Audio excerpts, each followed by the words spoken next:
আসসালামু আলাইকুম। নির্বাচনের পর সবার কাছে অনেক দাবি রাখছে, কিন্তু বাংলাদেশ জামায়াত ইসলামের কাছে কোনো দাবি রাখি নাই। আজকে একটা দাবি রাখবো বাংলাদেশ জামায়াত ইসলামের কাছে।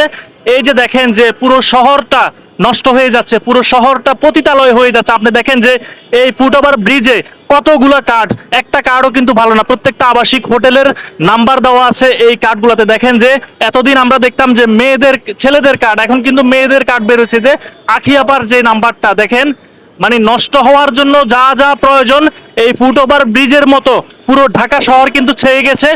আমি অন্যদের কাছেও আবেদন রাখতে পারতাম, কিন্তু স্পেশালি বাংলাদেশ জামায়াত ইসলামের কাছে আমি এই দাবিটা রাখবো যে আপনারা দেশকে নৈতিক শিক্ষায় শিক্ষিত করার জন্য, দেশকে নৈতিক একটা জায়গায় নিয়ে যাওয়ার জন্য অনেক কিছু করছেন। এইবার ঠিক করেন, এই জিনিসটা একটু ঠিক করেন, যাতে আগামী 1 মাসের ভিতরে এই শহরে এরকম আর একটা কার্ডও কিন্তু না দেখা যায়। এরকম একটা ব্যবস্থা আপনারা গ্রহণ করুন।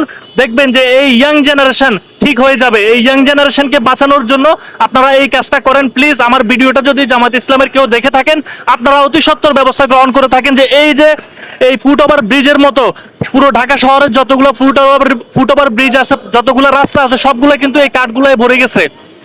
অতি সত্বর এই বিষয়ে ব্যবস্থা নেন। নৈতিকভাবে আপনাদেরকে এই দেশের ইয়াং জেনারেশন সাপোর্ট করবে, আমি বলে রাখলাম।